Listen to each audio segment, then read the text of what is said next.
এখন রাত 12:03। জীবন থেকে শেষ হয়ে গেল আরো একটা বছর।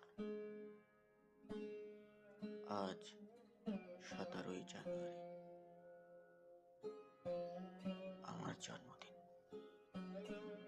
লিখতে মন চাইছে অনেক কিছু, হৃদয় নিংড়ে ডায়েরির পাতাগুলো ভারী শব্দে গেঁথে দিতে ইচ্ছে করছে। অনেক তো হলো, পাড়ি দেওয়া হলো অনেকটা পথ। 22শে এপ্রিলে নিশ্চিত মৃত্যু থেকে আল্লাহ ফিরিয়েও দিলেন। মৃত্যু যন্ত্রণার সাথে নিয়েই গুটি গুটি পায়ে আবার এগোতে চাইলাম, পাড়ি দিতে চাইলাম জীবনের বাকিটা পথ। সেটাও আর পারলাম কই।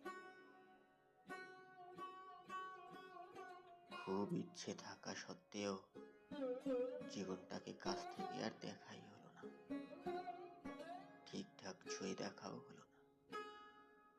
জীবনের এই অপূর্ণতার বিশাল অরণ্যে আমি পথহারা, দিশেহারা একটা হরিণ শাবক। খুব বেশি চাওয়ার ছিল না, ছোট ছোট নানান রকম শখ ছিল ছোটবেলা থেকে। আমার লাভের লাভ কিছুই হয়নি অবশেষে। সেসব শখ এখন জমিয়ে রেখেছি বিস্মৃতির ট্রাঙ্কে।